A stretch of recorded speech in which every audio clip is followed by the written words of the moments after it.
Paul. Hello, thank you. Thank you, Mayor, Council, and staff for allowing me to speak. I'm Paul Hoepfner-Homme, and my partner, Blair Kavanagh, over there. We were recently asked by the town to remove our 4 hens from our residential Cobourg property. This demand came as a shock, and I'd like to share with you our story to help explain why. Blair and I have lived in Cobourg for 2 years. My father, Richard Homme, lived here for 6 years prior. A great contributor to local sustainability initiatives, he was the first recipient of Go Green Together's Environmental Citizen of the Year Award in 2011. My grandfather, Bob Homme, better known as the Friendly Giant, the star of a well-known Canadian children's show, lived in Grafton for many years prior to him, and upon earning the Order of Canada, became an honorary member of Rotary. Both my grandfather and father cared deeply for the preservation of nature. This is partly why they found homes in Northumberland, a region that was rich in natural beauty, agricultural heritage, and a culture of conservation and respect for nature. My father, feeling despair in the face of converging global environmental catastrophes, decided to turn half his large front lawn into vegetable gardens. He dubbed his project the New Victory Garden, bringing back the concept of the World War II movement, not in the context of war shortages, but of food security and sustainability. When he died of multiple myeloma in May 2011, I inherited his property. Blair and I first considered selling it, as we already had an established urban farm business in Nelson, BC, where we were living at the time. But after spending some weeks in Cobourg and realizing not only that property's unique charm, but also the incredible network of friends and family I would be leaving behind, it suddenly seemed a no-brainer to simply move in and continue my father's story where he left off. So we envisioned turning our whole front yard into a mini market garden. We named our farm business Victory Garden Vegetables, in the spirit of my father's project. By turning almost every last bit of lawn into gardens, we maximized our small acreage's growing potential. We were warmly welcomed at the Cobourg Farmers Market, and our produce was very well received by the community. Evidently, many Cobourgians have a desire for fresh, locally grown, organic food, and embrace many of the same values that drove us to start a market garden right in town. Transforming this urban lot into beautiful vegetable gardens has not only given residents a new source of fresh produce, growing food right around where people live has intrigued, inspired, and educated our friends, neighbors, customers, and even passers-by. And it is partly this positive response that prompted us to take urban food production more seriously. Aside from the gardens, Blair and I have always wanted to raise a small flock of hens to supplement our personal supply of eggs. We researched the bylaws available on the town's website and could not find any wording that explicitly prohibited keeping backyard hens. We also consulted with Councillor Mouton, whose conclusion upon consulting with the CAO was that there should be no issue. I was pleased and excited to learn that Cobourg was a progressive town that welcomed backyard hens, even if it didn't specifically enforce rules around them, as some towns do. So we went ahead and built our chicken run. We used building plans we purchased from Portland, Oregon, a company that designs coops specifically for urban settings. And as a side note, Portland, a city of 600,000, is well ahead of the game when it comes to sustainability initiatives. It allows residents to keep hens, ducks, doves, pigeons, rabbits, honeybees, and even pygmy goats with appropriate rules and guidelines. We positioned our coop as far away as possible from our neighbors' dwellings so as not to disturb anyone with the sounds of clucking. The chicken run is fully enclosed, and the chicken wire is buried 18 inches into the ground to discourage potential vermin. The hen house, where the hens roost at night, keeps them invisible to nighttime predators. It has a convenient human access door for regular cleaning, and I included a picture of the coop in my presentation materials earlier. We acquired our chicks almost 1 year ago, naturally born from a mother hen who raised the chicks for 3 months. By then, the chicks were old enough to be sexed by the subtle difference in the spurs on their legs, which our farmer friend paid us a short visit to demonstrate.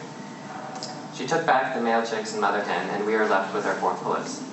Another 2 months later, one of our hens laid the first egg. Now all hens are laying, on average, 1 egg each every other day. Our hens, which we named Tina, Ethel, Abigail, and Pam, are in fact the first pets I've ever owned. We love each of them for the unique personalities, looks, and eggs that they lay.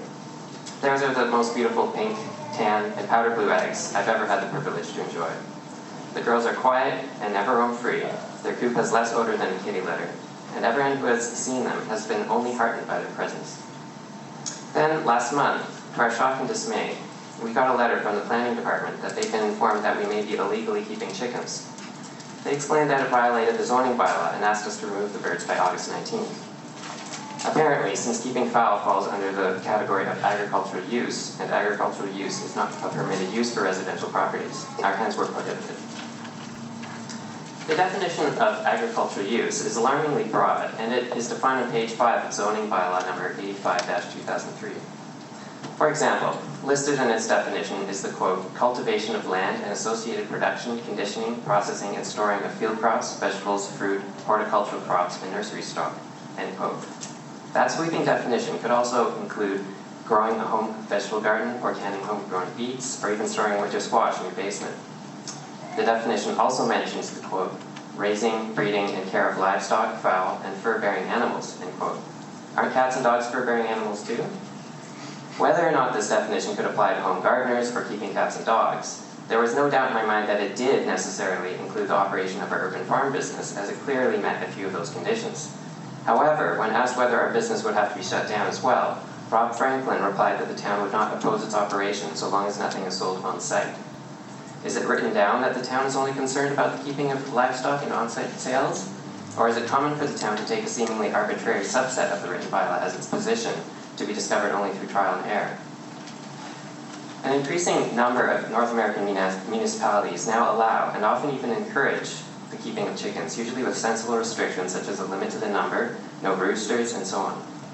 Canadian cities that allow backyard hens include Kingston, Quinte West, Brampton, Guelph, Niagara Falls, Fredericton, Vancouver, Victoria, Burnaby, Gibsons, and so on. The reasons for keeping one's own hens may not be obvious.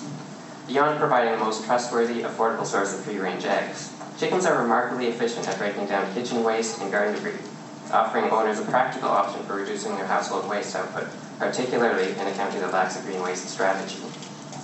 Their manure, properly composted for at least 1 year and then abiding by the 90-120 day rule for soil application, can serve as a safe, high-nitrogen garden fertilizer.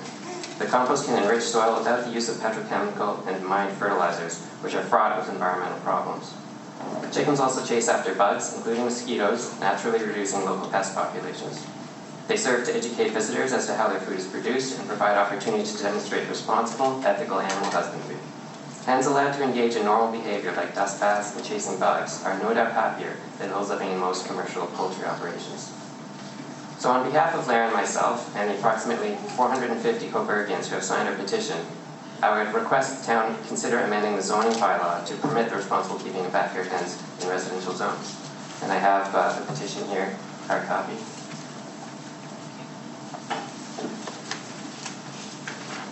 I understand that to officially endorse the keeping of backyard hens, the town will have to devise applicable regulations that make sense for Cobourg. In my research, I came across a policy review prepared for Trent Hills in 2011 by a consultant, which I included in my presentation notes. The report studied and compared 4 cities that allow backyard hens, Quinte West, Kingston, Niagara Falls, and Guelph, and made a number of good recommendations. It may be useful for council to review this report and consider basing Cobourg's next steps on these recommendations.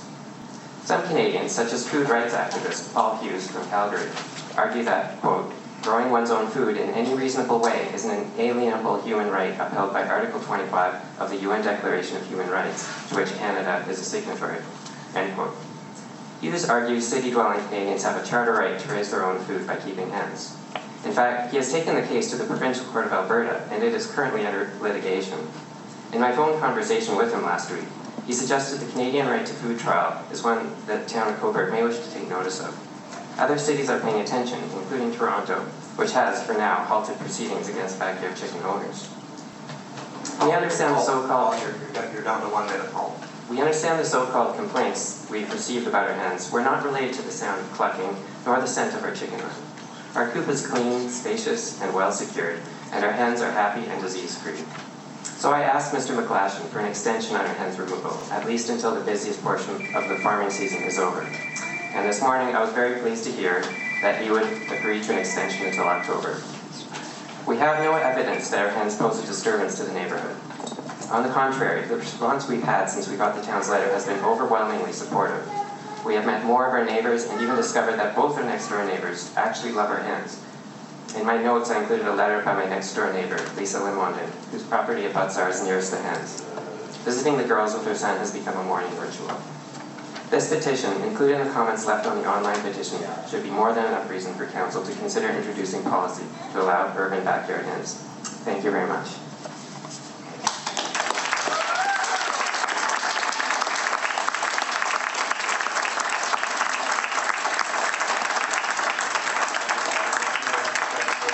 I'm now going to turn it over to members of Council, and Councilman Thomas first and Councilor. Thank you. Questions of clarity for members of Council? Yes, actually, thank you. Through you, Mr. Mayor, to the presenter. Thank you very much for your very good presentation. And it's another clarification and also a question to the presenter. Yes, indeed, as the presenter did indicate, when he did come to me to ask questions about the hens, I did approach the CAO. This was all verbal, and I was able to give positive feedback to the presenter that yes, the chickens would be possible. So I just want Council to know that that information is accurate. And I have a question for you, Paul. When you tried to, or you sought to clarify with planning with regards to your urban garden works, did you get a response in writing or was it verbal? Well, in fact, it was a conversation between my friend Alison Lester, who knew Rob Franklin, and called him and spoke to him about it. And so she told me what she discovered informally, just to find out a little more detail about what the letter meant. Okay, so are you anticipating a letter to clarify that? No, I didn't ask for anything in writing. It was just verbal. Oh, Yeah. Councilor Rob? Yes, Your Worship, through you. Paul, thank you for the presentation. As a born and raised farmer back in the olden days, I used to have a job of cleaning pens and pig pens, chicken pens, cows and everything else. And one of my real concerns here tonight, I got two questions in regards to this planning application for change of our bylaw. The disease, have you looked into that?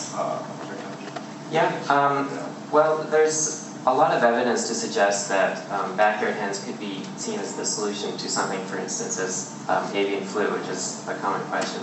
It's not the problem, the solution.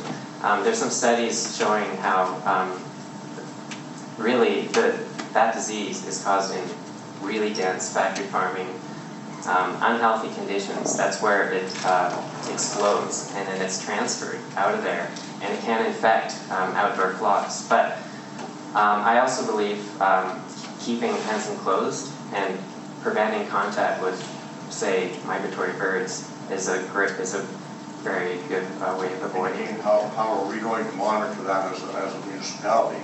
There's feed, the storage of feed.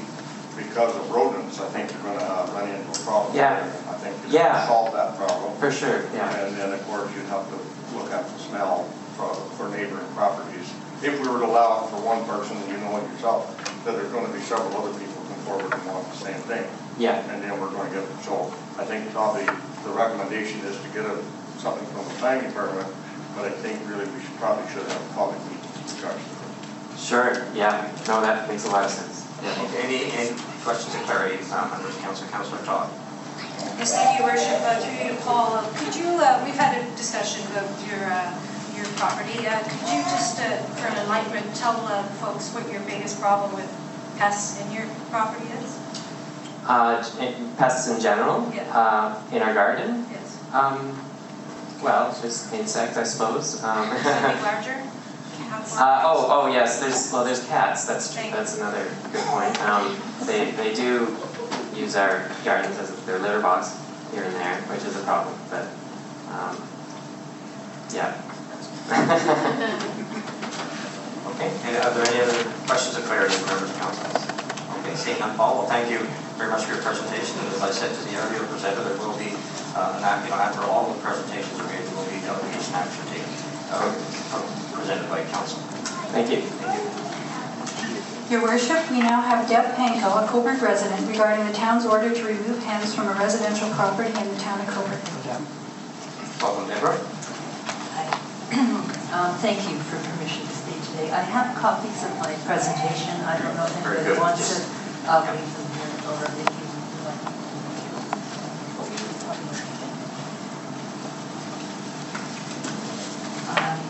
I start? Hopefully, in this attempt to gain perspective on backyard hens, Cobourg, rather than ordering their removal, will develop stronger bylaws around keeping them. This presentation may be a tad repetitive, but I want to kind of set the groundwork in terms of how I have developed my perspective. And I think, an individual speaking on his own behalf is a good thing. Paul and Lair Taverner, the owners of the Victory Vegetable Garden, have been upfront about their hens. Before getting them, they asked Councillor Mouton about the bylaw. She asked Chief Administrative Officer Stephen Peacock whether they were allowed. He told her they were. Councillor Donna Todd later visited to learn about the situation herself. They even had an open house after they received a letter from the town ordering them to remove the hens. Cobourg prohibits livestock, but Tina, Ethel, Pam, and Abigail, the 4 hens in question, are as much livestock as the delightful rabbits I have seen hopping in my neighbor's yard on Orchard Avenue. The Ontario Municipal Board once assured me that we all have the right to enjoy our property and our privacy. Paul and Lair choose to have backyard hens as pets. Webster's defines livestock as domestic animals kept for use on a farm or raised for sale and profit. The garden is not a farm with land, machinery, and outbuildings to facilitate raising livestock. The hens' eggs are not for sale, but for personal use. Paul and Lair are allowed to sell their garden's herbs, vegetables, and flowers at the market. The hens are tame and indeed useful, but then so would a pet cat be if he eats vermin in your garden. These hens need to be considered as a separate issue from the garden's profits. They are not livestock. Paul and Lair did their research and built a coop with an enclosed chicken run to contain a maximum of 5 hens, a reasonable number for a bylaw. My stepdaughter Jennifer lives in Klamath Falls, Oregon, population 41,000, where the emerging trend is to welcome chickens, just not roosters. Her 5 hens quietly peck at the hard-pecked soil, aerating it by bringing earthworms to the surface. They eat box elder bug larvae and other insects, so there's no need for pesticides. Chicken poop is relatively odorless and a superior fertilizer.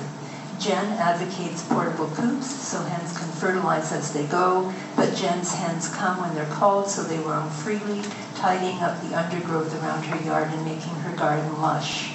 For Paul and Lair, the hens do not roam, mainly for their own protection.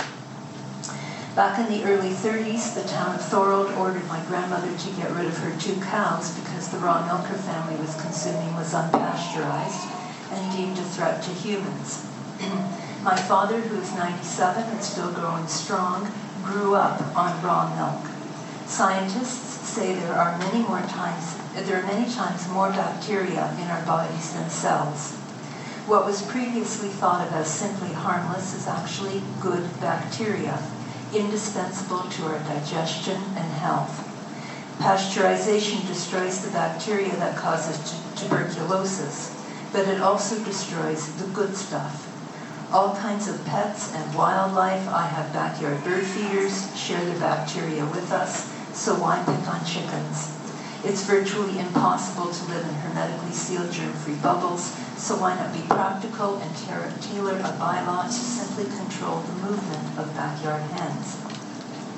Unfortunately, a neighborhood cat was making his toilet under one of Paul and Lair's windows, and it smelled bad. Every morning, Lair had to dispose of the cat feces. In desperation and not knowing who owned the cat, he contacted Animal Services, who advised him to trap the cat and take it to the animal shelter, which he did. Shortly after this, our chicken owners received a letter from Rob Franklin ordering the hens' removal. Maybe someone on council or staff is partial to particular kinds of pets, but all pets pose problems and we forgive them according to how we value them. In a recent wide-ranging study, cats were outfitted with tiny cameras and found to kill 4 times as many wild birds as originally thought, and bird populations are in steep decline. Cats and dogs each year globally eat 20 million tons of canned pet food. Quoting from last Saturday's Globe, a growing wave of scientists are so concerned about the ecological footprint of pet ownership that they have begun to quantify it, asking how green is a pet. From the land, fossil fuel, fertilizer, pesticides, water, and machinery required to grow, package, and transport their food, to the array of products for grooming animals and keeping them healthy, and the mountain of waste they produce thousands of tons a year, pets are putting the earth under ever greater pressure. I had 2 cats and 2 dogs, but admire hens. They tread lightly on this earth. If avian flu is the main objection, according to the World Health Organization, the primary risk factor for human infection is both direct and indirect exposure to infected, live, or dead poultry or contaminated environments. The Center for Disease Control and Prevention reported Mexico in 2013 as having several cases of avian flu, not in humans but on poultry farms and in wild birds. Being a viral disease of especially wild waterfowl, this suggests anyone coming close to a duck or goose at Cobourg's potentially contaminated waterfront, there's plenty of goose poop that litters the grass around the marina, is vulnerable to infection, even more so than these backyard hens since they stay in the coop. I doubt the town will order fences and signage for Cobourg's waterfront saying, "Keep off, danger of avian flu outbreak." The epicenter of avian flu is the factory farms of China and Southeast Asia. To the best of my knowledge, the last recorded human infection in North America was in Canada in 2004. On a poultry farm in the Fraser Valley, BC, several employees developed treatable eye infections and mild respiratory symptoms.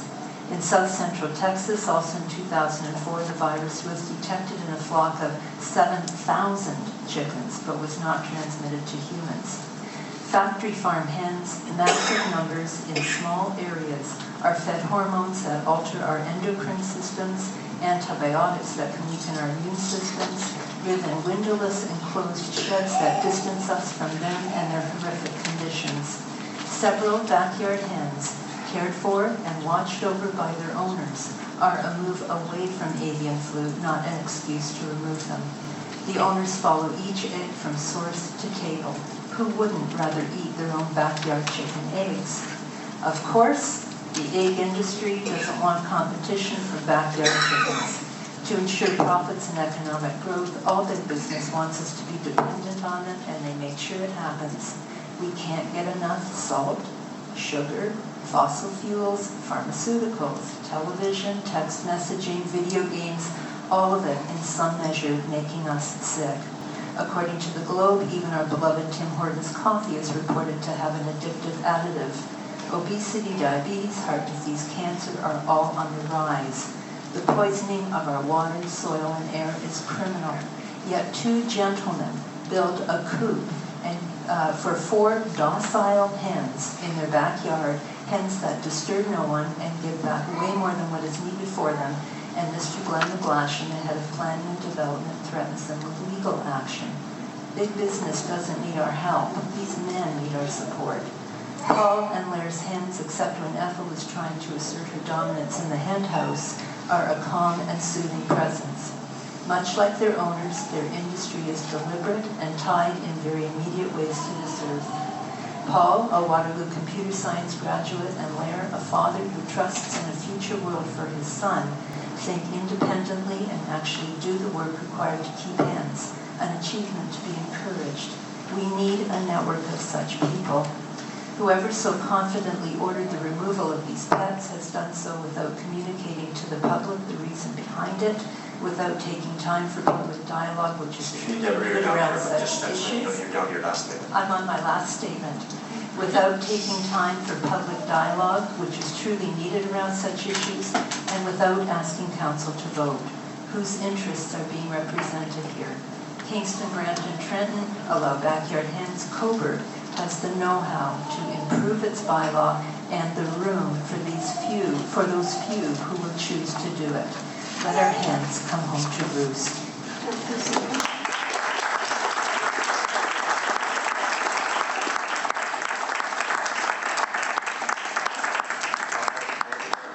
Well-researched presentation, and obviously you had the time to write down Almost.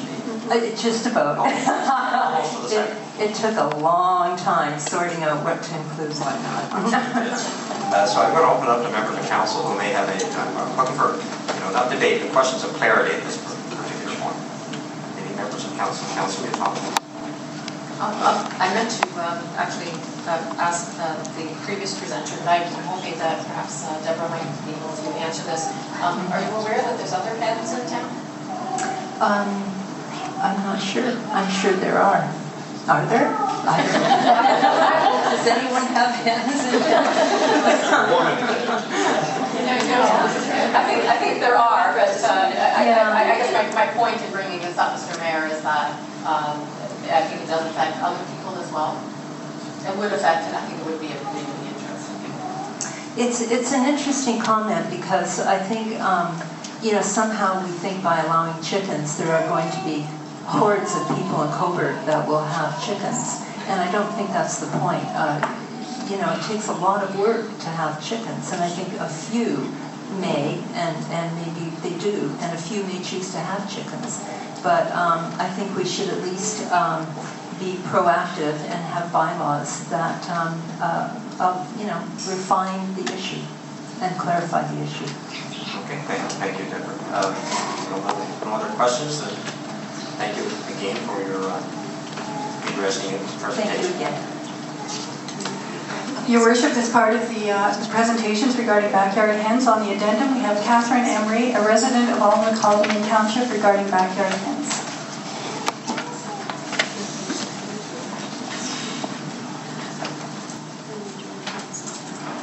Hi, thank you for having me. I'm speaking today in support of an amendment to the zoning bylaws in Cobourg to allow for the responsible keeping of hens in residential backyards. This matter is of particular interest to me for several reasons. I believe in the sustainable practices and outcomes of farming your own eggs. Secondly, Paul, whose chickens are in question here today, is a friend of mine. And lastly, I happen to be living and working in downtown Vancouver and already saw this entire argument play out in my community. Between 2009 and 2010, I heard every argument made against the idea of licensed residential chicken coops and saw each of those arguments be shelved with accurate and accessible information to the public and reasonable regulations, checks and balances set by Vancouver City Council. Arguments, for example, such as the misinformed notion that the backyard chickens will be a conduit of bird flu to the region, when in fact it is the large crowded industrial poultry farms where the highly pathogenic strains of bird flu can develop, and in setting of proper regulations to ensure small coops are enclosed fully in wire, the communities such as Cobourg can help prevent the spread of this virus. Vancouver set the bar with their ruling to allow backyard chickens, and the cities in the greater Vancouver area followed suit. Cobourg has this opportunity to lead and set its own standards for this progressive and environmentally conscious practice. Of course, Vancouver and Cobourg have nothing in common when it comes to housing and population density, but we are both communities on a developing waterfront with interested and engaged citizens working towards creating a healthy and sustainable destination. After the ruling, Vancouver did not see an enormous influx of applications for licensing, nor of complaints to their bylaw officers. This is a gentle issue that needs not ruffle feathers, as proper coops will cost significant monies and time to create and maintain. Thus, the citizens of Cobourg who would like to house these lovely birds are already those generally in good standing with the laws and their neighbors. This is a chance for the town to crack down on any operations where the hens and their ranges are not being cared for to a high standard. I encourage you, Mayor and Council, to quickly amend this bylaw and also turn the story around to support Paul and his Victory Garden urban farmstead to show a progressive green and clean, feel-good town. Just as a side note, but not written in here, I was on my way here and dropping off my other child for a sitter to a house on Bay Street in between Donegan and Victoria Park. And they said, oh, we're zoned residential farm, we have pigs. I just thought, well, oh, okay, so maybe it's a broader zoning cleanup that needs to happen at certain houses near Victoria Park. I think we can have actually, a big livestock. And then as just another side note, Paul and Blair they chose to move to Cobourg and make this their home. They could be anywhere in the world. They're two of the most talented guys I've ever met in my life. And we need to be attracting young, vibrant, creative, innovative, and contributing members, young adults, to this community. And this is one tiny little progressive step to help make that happen. So thanks very much.